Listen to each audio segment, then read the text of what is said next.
오늘은 스바냐 두 번째 시간입니다. 잠깐 어린 시간에 나왔지만 스바냐라고 하는 말은 하나님이 숨겨주신다, 보호하신다라고 하는 말이에요. 그렇다고 하면 그럴 만한 상황, 위기 상황이 있다는 것이겠죠. 그래서 1장에서 나오는 것은 심판의 날, 여호와의 날이 가까웠다라고 합니다. 그 여호와의 날에는 어떤 일이 일어납니까? 하나님이 진멸하신, 씨도 남기지 않는 그런 심판이 있다는 것이에요. 그런데 우리가 말씀에서 성경에서 말하는 심판은 항상 없애버리고 끝장내는 것이 목적이 아니다라는 것입니다.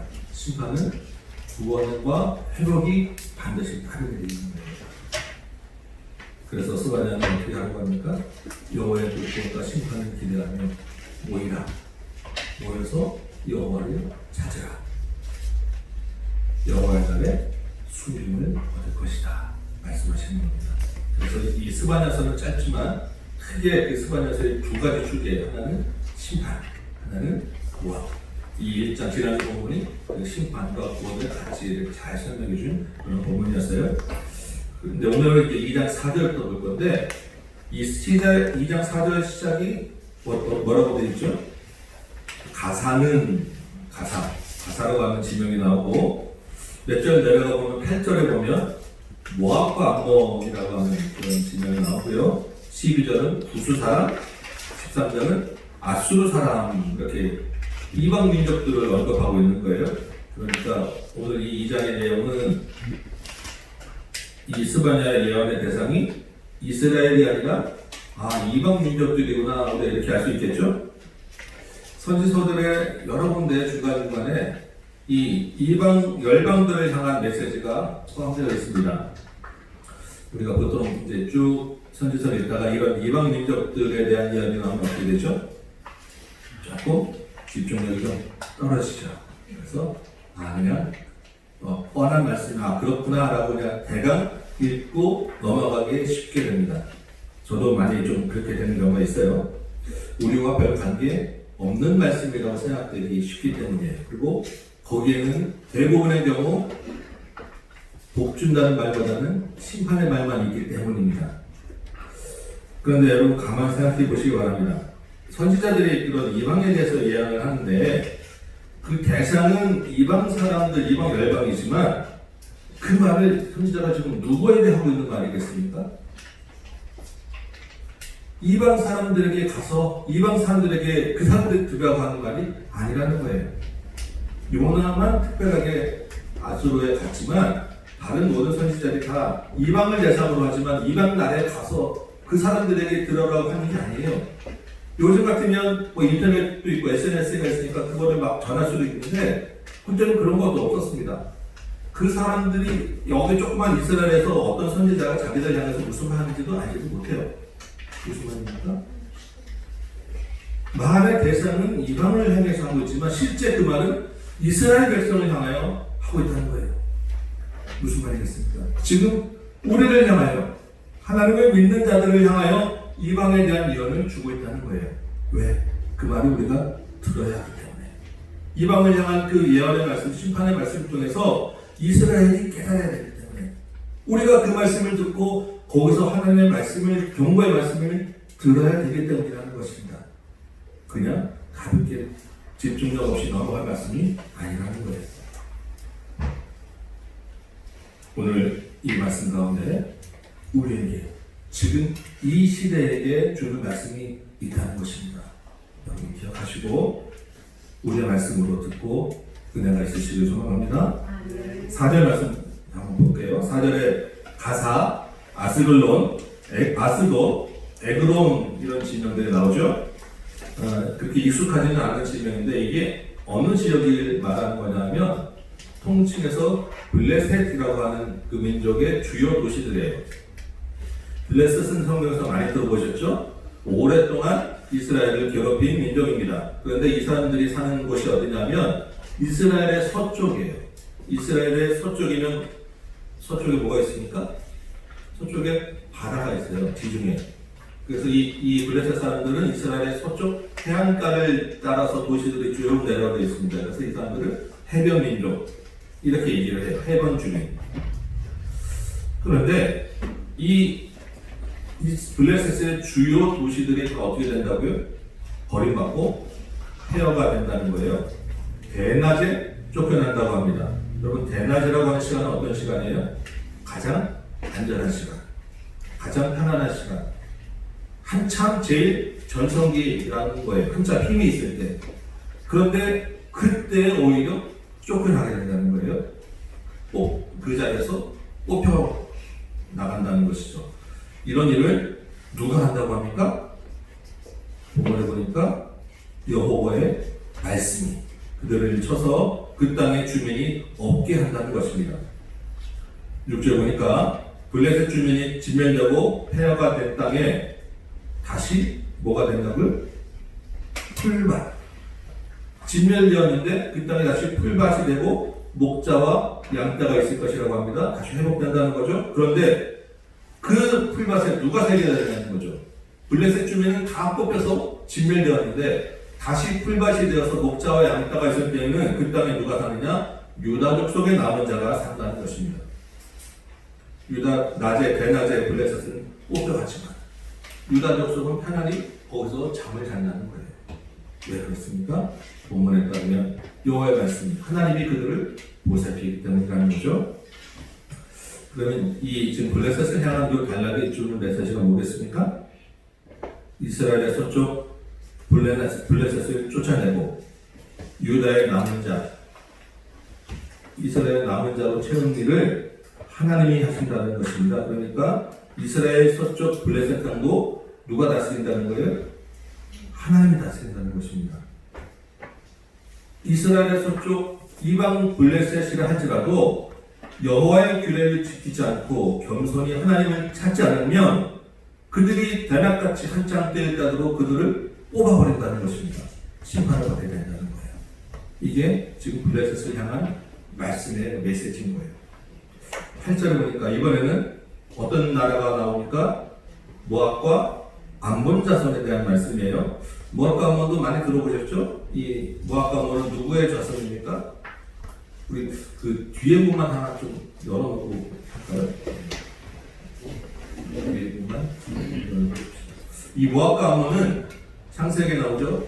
아브라함의 조카 롯의 후손들입니다. 그렇죠? 그런데 이 모압과 암몬도 역시 오랫동안 이스라엘과 원수지간이에요. 이스라엘을 괴롭혔던 이방 민족입니다. 그런데 이 모압과 암몬이 어디에 사는 사람들이냐라는 거예요. 얘네들은 아까 블레셋은 이스라엘의 서쪽이었죠. 이 모압과 암몬은 이스라엘의 동쪽 지간이에요. 걔들 그 사람들 거주하는 지역이. 근데 이 이스라엘 동쪽에 거주하던 모압과 암몬이 어떤 일을 했느냐 하면 이스라엘을 조롱하고 비방했다는 것입니다. 뭐라고 조롱했을까요? 이스라엘이 괴롭힘을 당하고 망하는 것을 보고 힘없어지는 걸 보고 에이 니네 하나님을 섬긴다고 하면서 기껏 하는 게 망하는 거냐? 니네 하나님은 살아있느냐? 우리 신이 더 세다? 뭐 이런 얘기들을 하는 거예요. 그러면서 그 사람들이 경계를 침범하였다라고 경계를 범하였다라고 합니다. 니네 신 형편없어. 우리 신이 더 최고야 하면서 모압과 암몬은 끊임없이 이스라엘과의 그 국경을 넘어들어서 계속해서 이스라엘을 치고 경계를 허물어뜨렸다는 것입니다. 이스라엘을 괴롭혔다는 거예요. 자기 힘을 과시하면서 조롱하고 놀리고 때리고 괴롭힌 것이 모압과 암몬이라는 것입니다.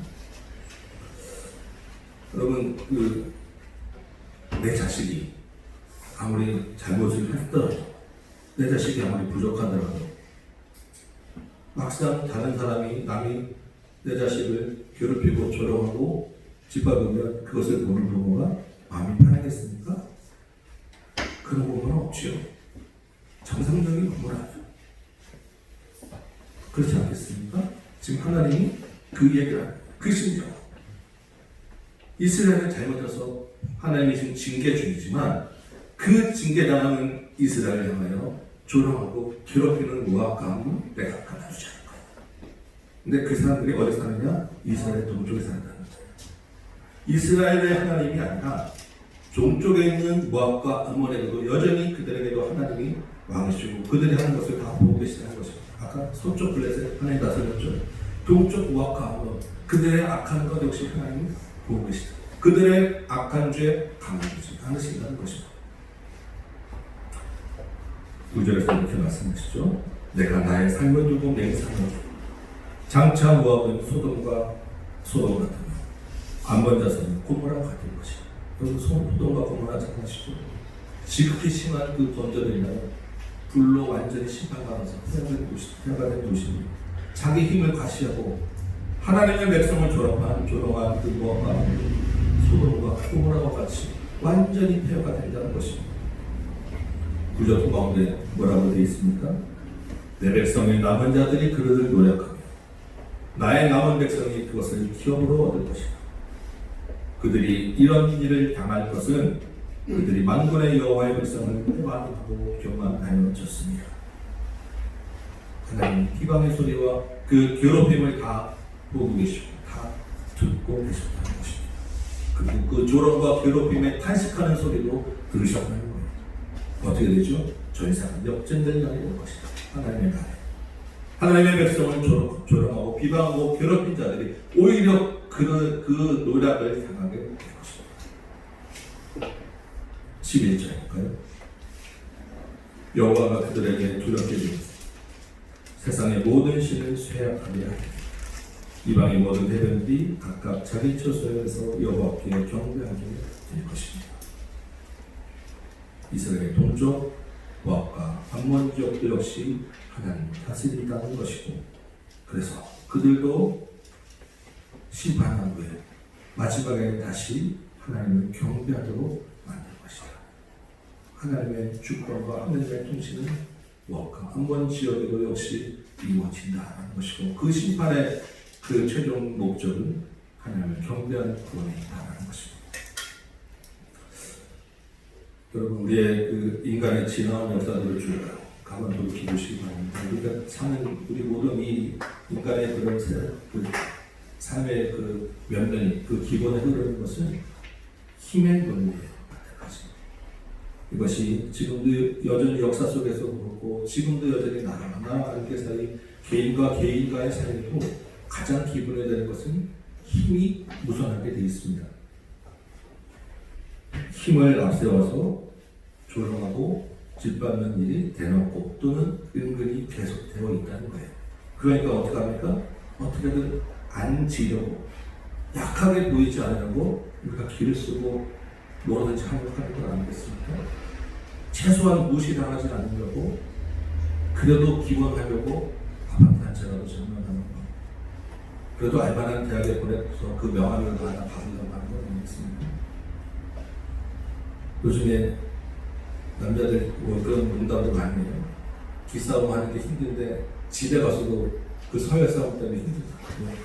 강아지들이 개들이 자꾸 무시한다. 다 그 서열이 있는 것입니다. 돈 없고 지위 낮다고 학벌 낮다고 받는 그 무시와 성품으로 얼마나 귀찮은 힘드십니까? 근데 그런 그 내 자리 지키는 것도 힘든데 그러면서 우리는 그 가운데 신앙도 지켜야 됩니다. 우리의 삶이 얼마나 피곤하세요? 얼마나 힘드냐는 것이죠. 우리 주위에서 하나님이 어디 있냐? 신앙이 밥 먹어주냐라는 그런 비슷한 비아냥 소리, 그런 조롱의 소리들을 우리가 듣게 되지 않습니까? 안 들어보셨어요? 그러면 뒤져자는 거예요. 하나님 어디 있냐? 지금 이 교회 갈 때, 지금 내가 헌금할 때, 신앙이 반복해 줍니다. 압박과 핍박과 조롱과 괴롭힘이 우리 가운데 있는 것입니다. 그런데 하나님이 지금 그거 다 보고 계신다. 하나님과 듣고 계신다는 것입니다. 전세를 역전시켜줄 날이 있다는 것입니다. 하나님을 두려워하는 것보다 비방과 괴롭힘을 주는 자들을 더 두려워하지 마시기 바랍니다. 그 어려운 가운데 신앙을 지키는 자들, 겸손히 하나님을 찾는 자들 하나님이 기억하신다는 것입니다. 남들은 사람의 힘을 의지할 때 하나님의 힘을 의지하는 세상의 모든 혼돈한 자에게 그 기업을 물려주신다는 것입니다. 그들이 각각 자기 처소에서 하나님의 경배할 날이 있다는 거예요. 기대하시고 소망을 가지시고 위로를 얻으시기 바랍니다. 12절 보니까 이번에는 구수 사람들에게 이야기합니다. 너희도 내 칼에 죽임을 당하리라. 딱 한 절이죠. 간단합니다. 그런데 의미가 있죠. 왜 갑자기 구수 사람들이 나오느냐? 구수가 어딘지를 알아야 되는 거예요. 구수가 어디겠습니까? 보통 성경에서 구수라고 하는 말은 그 검다라고 하는 말이에요. 검다. 그 검은 피부를 가진 사람들은 밑에 이스라엘 밑에 남쪽 지역이죠. 거기도 어떤 나라가 있습니까? 아프리카 북부의 그 당시에 제일 큰 나라가 애굽이라는 나라예요.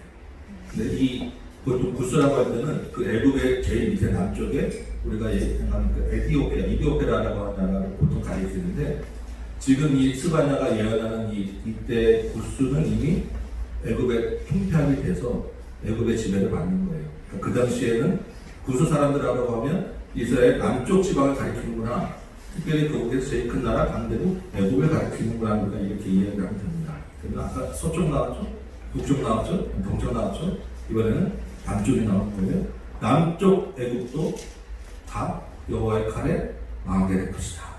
하나님의 말씀입니다. 여기도 역시 하나님이 다스린다는 거예요. 그럼 이제 어디 남았습니까?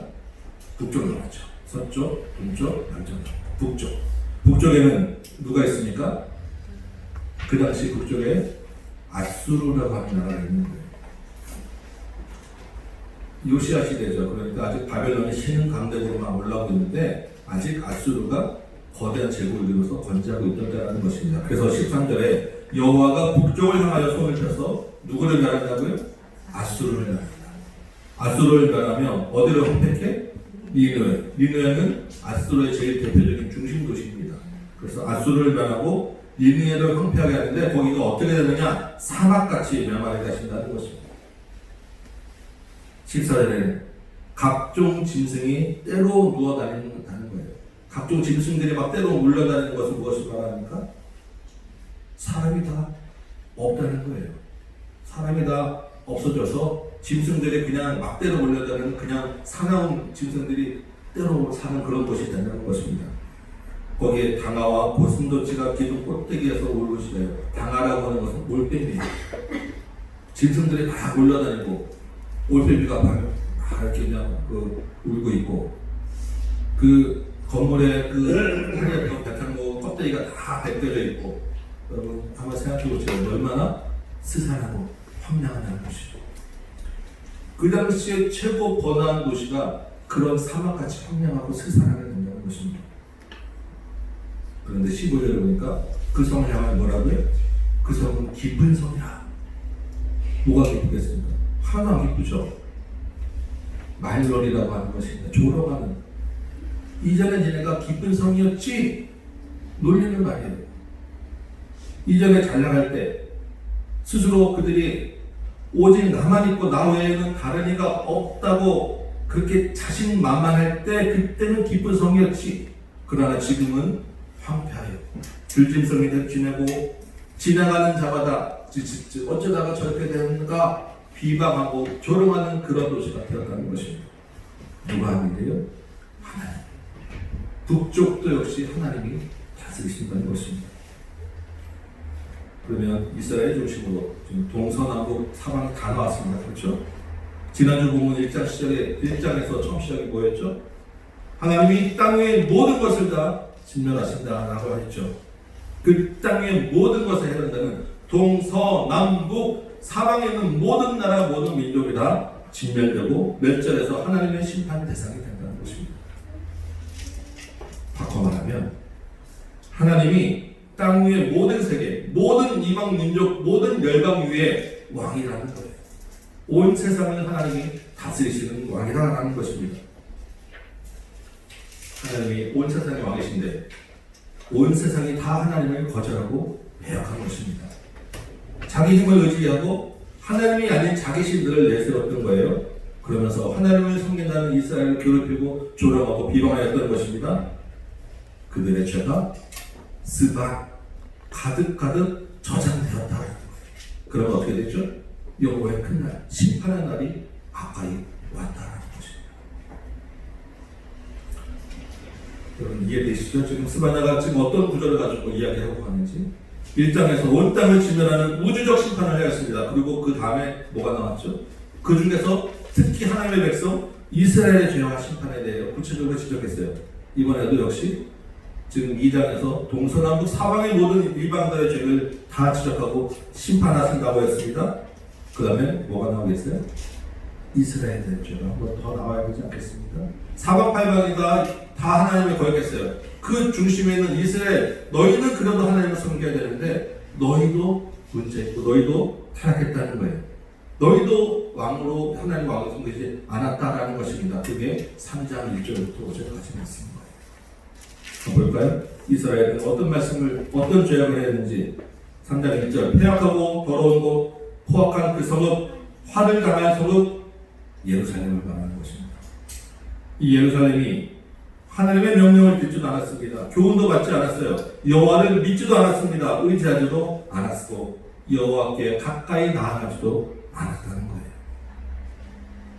그런데 이 예루살렘은, 이스라엘은 앞에 말한 그 이방들과 다른 점이 하나 있습니다. 뭐가 다르죠? 하나님의 말씀을 받은 거예요. 하나님의 명령을 받은 것입니다. 하나님이 특별히 그들에게 가르치시고 교훈하셨어요. 말씀하셨어요. 그럼에도 불구하고 하나님을 거부했다는 것입니다. 그러면 이스라엘의 죄는 다른 민족보다 더 크다는 것이고 심판이 더 크다는 얘기예요. 이게 1절, 2절에 있는 말씀입니다. 그가 명령을 듣지 않고 교훈을 받지 않고 다른 민족에게 주지 않은 내 말씀과 명령을 주었음에도 불구하고 그는 듣지 않아요. 그런데 이 예루살렘이 이렇게 하나님의 말씀을 듣지 않게 된 그 책임은 누구에게 있느냐는 것이죠. 그런데 지난주에도 방백과 왕자들이 이방 옷을 입고 다녔죠. 지금 이야기하는 것은 3절 4절을 보니까 두 종류의 지도자들의 문제라고 지적을 하는 것입니다. 3절에는 누가 나옵니까? 정치 지도자들. 정치 지도자들의 문제라는 거예요. 4절에는 선지자와 제사장, 영적 지도자들, 종교 지도자들의 문제가 있었다는 것입니다. 특별히 4절 말씀이 참 우리 생겨드는 말씀인 것 같아요. 경솔하고 간사하고 성서를 더럽히고 율법을 범했다는 겁니다. 선지자는 뭐고 제사장은 뭐고 하고 종교 지도자를 통틀어서 선지자와 제사장 구분할 것 없이 여호와의 말씀을 받았다고 하는 영적 지도자들이 경솔했다는 것. 경솔했다는 것은 강자하다는 것입니다. 교만하고 자만했다는 것. 간사했습니다. 거짓으로 이야기했다는 것이죠. 성서를 더럽히고 율법을 범했어요. 자기들의 율법을 가르치면서 오히려 자기들은 그렇게 지키지 않았다는 것입니다. 이런 그 선지자들, 종교 지도자들의 잘못을 가만히 따져보면 이런 거예요. 하나님의 말씀을 자신의 이익을 위해서 오용한 것입니다. 갖다 마음대로 끌어다 붙인 거예요. 권력에 아부하기 위해서 그 권력에 자기의 하나님의 말씀을 갖다가 정당화시키는 말씀으로 갖다 부셔줬다는 것입니다. 내가 하나님의 말씀을 내가 돈을 벌기 위해서, 내 이익을 위해서, 내가 죄를 짓기 위해서 하나님의 말씀을 갖다 끌어다가 붙여서 정당화시켰다라는 것입니다. 이게 선지자들의 잘못이었다는 거죠. 미가 선지자에 이런 표현이 있죠. 이에 물 것이 있으면 평강을 외치고 그 입에 무엇을 채워주지 아니하면 전쟁을 선포하였다. 여러분 이해되십니까? 이게 선지자와 제사장들, 그 시대의 종교 지도자들, 영적 지도자들의 타락이었다는 것입니다. 이 시대의 범죄와 타락의 그 중심에 이런 강단의 잘못이 있지 않은가. 말씀이 오용되지는 않는 거라는 것이죠. 권력에 양합하고 부귀와 영화, 재물을 위하여 말씀으로 갖다 붙이는 그런 일을 하지 않는가.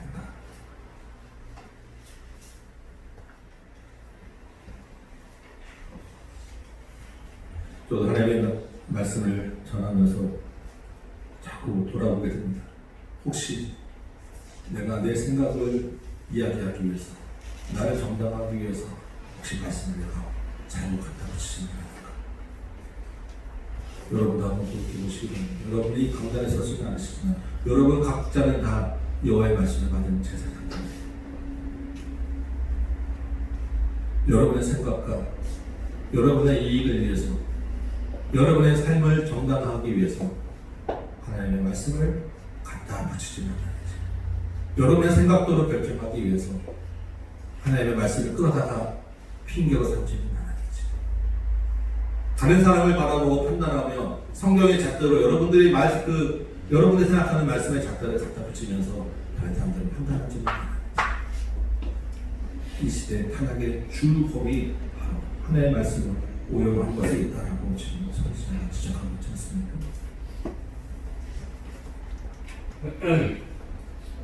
5절 볼게요. 세상은 그렇게 악하고 하나님의 백성도 하나님을 거역하고 심지어 영적 지도자들마저도 타락했지만 오직 한 분이 의로우신 분이 계시다. 누구겠습니까? 하나님. 그 가운데서 하나님은 의로우셔서 불의를 행하지 아니하시고 아침마다 빠짐없이 자기의 공의를 비추셨다고 합니다. 부지런히 신실하게 하나님의 공의를 매일 아침마다 부지런히 나타내셨다는 겁니다. 그런데 하나님의 백성들은 불의를 행하면서도 부끄러움을 몰랐다. 영적 지도자들이 양심의 그 가책마저도 느끼지 않았다. 이스라엘 그 당시에 심각한 타락입니다. 이 시대를 향한 하나님의 안타까운 선언을 남기겠습니다. 그래서 결국 어떻게 되죠? 6절 보니까 이방 열방이 다 심판을 당하게 되었다는 것입니다. 주변 나라들이 다 끊어졌다는 거예요. 이스라엘 둘러싼 그 많은 나라들이 끊임없이 망하고 들어서고 망하고 들어서고 애굽이 무너지고 가나안 족속도 침을 들고 아수르 이전에 나라들이 들어왔다 생겼다. 아수르도 망하고 그 7절에 보니까 그 이방 민족들이 끊어지는 것을 보면서 이스라엘이 하나님을 경외하고 하나님의 말씀대로 살았어야 했다는 것입니다. 그런데 이스라엘이 그러지 않았다는 거예요. 오히려 부지런히 악을 행하기에 바빴다는 것입니다. 하나님이 그렇게 주변 민족들을 가지고 징계의 도구를 썼다가 망하게 하는 심판들을 보여주는데 깨달아야 될 이스라엘은 오히려 부지런히 그들의 죄악을 쫓아가기에 바빴다는 것입니다. 이게 우리가 줄기차게 보았던 구약의 역사일 거예요. 많은 선지자들이 동일한 지적들을 해왔음에도 불구하고 여전히 달라지지 않았습니다. 어떻게 되죠? 결국 8절 종합적인 심판의 선언이 있게 되는 것입니다. 앞에 1장 2절에서 땅의 모든 것을 진멸하리라 라고 하셨는데 3장 8절 마지막을 보니까 온 땅이 하나님의 질투의 물에 소멸되리라. 앞뒤가 결국 땅의 모든 것을 다 진멸할 것이다 라고 마지막 것을 선언하신 것입니다. 이 3장 8절까지가 심판의 선언의 말씀입니다. 하나님의 그 심판의 메시지가 결국 이렇게 실제로 이루어질 수밖에 없었다라고 지금 이야기하는 것입니다.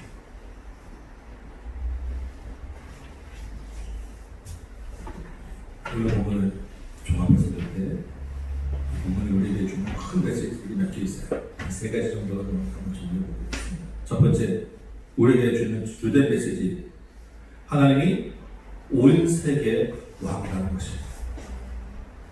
하나님은 지금도 온 세계 만물을 다스리고 계시다. 여러분 믿으시기 바랍니다. 하나님이 교회 안에만 계시지 않는다는 거예요. 이 성경의 구약의 이야기에만 계시지 않는다는 것입니다. 지금도 미국과 중국이 아무리 힘이 세다고 자기들이 자랑하지만 그 미국과 중국을 다스리는 분이 하나님이라는 것입니다. 우리나라의 정치가 이랬다 저랬다 말이 많죠. 우리나라의 정치를 붙잡고 끌고 가는 것은 하나님이라는 거예요. 여러분들의 직장과 학교와 여러분들의 가정에서 하나님이 다스리지 않는 것은 없다는 것입니다. 그래서 우리가 신앙 고백 제일 첫머리에 뭐라고 이야기합니까? 전능하사 천재를 만드신 하나님 아버지를 내가 믿는다고 고백하는 것입니다. 이 말은 이런 말이에요. 우리 앞에 어떤 일이 닥치더라도 그 모든 일은 다 하나님 손에 있습니다 라고 고백하는 것입니다. 여러분, 세상이 아무리 변하더라도 우리 앞에, 여러분 앞에 어떠한 일이 닥치더라도 하나님이 다스리고 계신다는 것을 믿으시기 바랍니다. 그 어떤 일에 눌리지 마시기 바랍니다. 하나님을 바라보시는 거예요.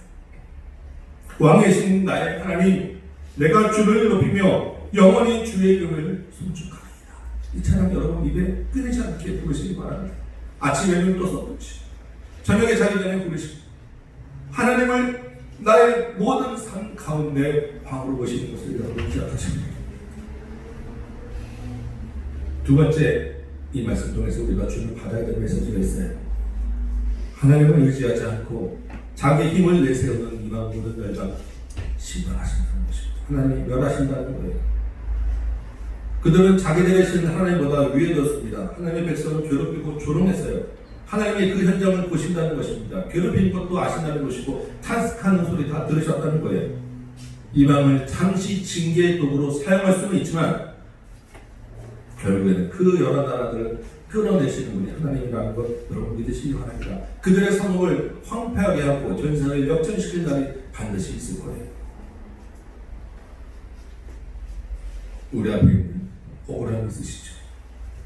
치밀어 오르는 분노가 있을 수 있어요. 여러분, 그거 어떻게 하시겠습니까? 내가 다 감당할 수 있으세요? 못합니다. 하나님 앞에 내어놓으시기 바랍니다. 원수 갚는 몫은 하나님의 몫이에요.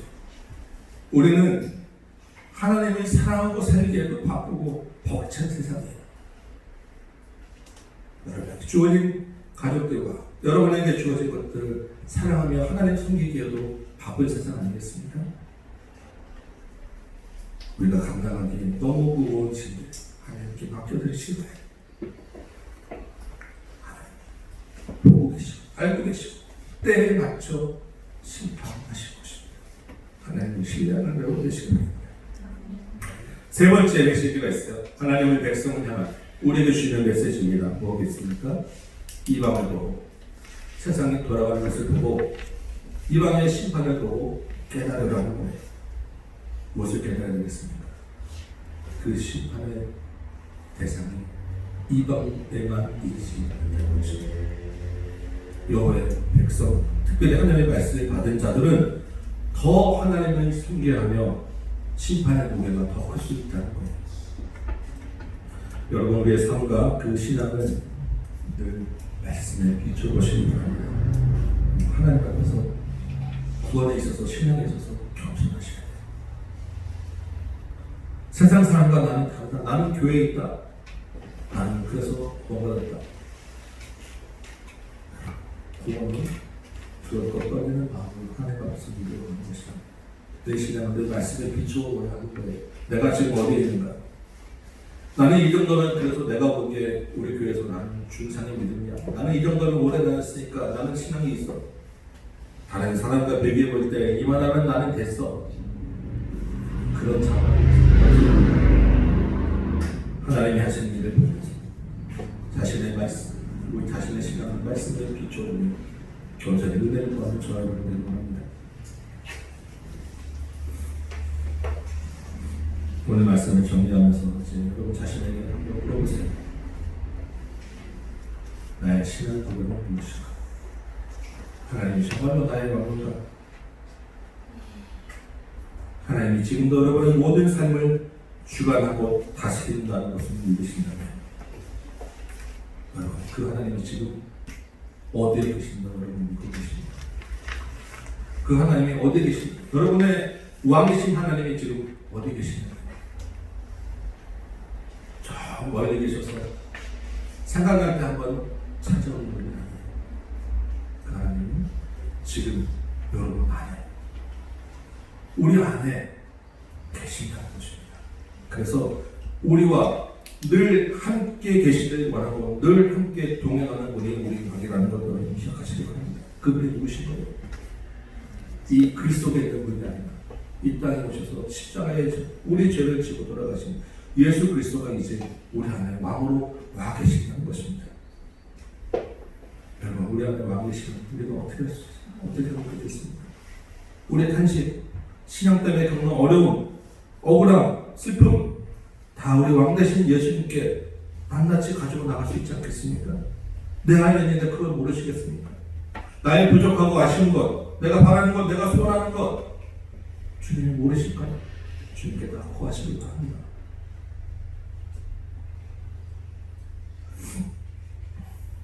말은 예수가 내 안에 계신다고 하면 나의 왕이라고 합니다. 그런데 실제 우리의 삶이 너무 긴장하고 피곤하게 사십니다. 너무 무겁게 사십니다. 삶의 무게를 다 내가 지고 가야 한다는 생각 때문이에요. 예수님 말씀하시잖아요. 수고하고 무거운 짐 좀 자라. 다 내리라. 무거운 짐 내가 대신지 내가 가져갈 사람이 나한테 맡겨요. 우리가 왜 맡기지 못하겠습니까? 맡긴다고 좀 꺼내드리려고 하면 막상 부끄러운 거예요. 내가 보기에도 이건 꺼내면 안 됩니다. 또 어떤 생각이 들겠습니까? 이걸 맡긴다고 하는데 과연 주님이 그걸 하실 수 있을까? 믿음에 대한 의식도 들겠죠. 꺼내자니 부끄럽고 맡기자니 부담. 그러나 주님은 믿고 따를 만한 우리 왕의 하나님을 기억하시기 바랍니다. 그 주님이 여러분 안에서 여러분과 함께하기 원하시는 것을 기억하시기 바랍니다. 삶의 무게를 주님과 함께 기도를 드리는 여러분 되시는 것. 마지막으로 한 가지만 기억하시며 오늘 말씀하시도록 하겠습니다. 주님이 우리 안에 왕으로 계신다고 한다면 이 한 가지가 반드시 나타나야 돼요. 뭐가 나타나야 되겠습니까? 주님의 말씀, 여호와의 규례를 가까이 해야 한다는 것입니다. 하나님이 아까 뭐라고 했죠? 아침마다 그 빠짐없이 자기의 공의를 드러내시는 분이라고 하셨죠. 그 하나님이 우리 가운데 계시잖아요. 그러면 우리도 부지런히 여호와의 말씀을 사모하는 것입니다. 하나님의 말씀을 지키려고 가까이 하려고 우리 마음속에서 애쓴다는 거예요. 그 말씀의 열매가 자연스럽게 우리 삶에서 나타나게 된다는 것입니다. 그렇지 않으면서 나는 내 안에 예수가 계시는구나, 나는 하나님과 동행해 말은 그렇게 할 수 있고 생각할 수 있지만 실제로 그렇지 않다는 것입니다.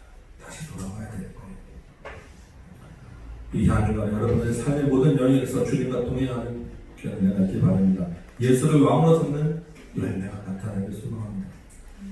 여러분이 가는 모든 곳에서 예수가 드러나길 원합니다. 그래서 여러분을 인하여 예수를 믿는 사람들이 살려하는 그런 은혜가 이 한 주 되시기를 소망합니다. 예수를 왕으로 오시는 저와 여러분 되시기를 주님의 이름으로 축원합니다. 찬송합니다.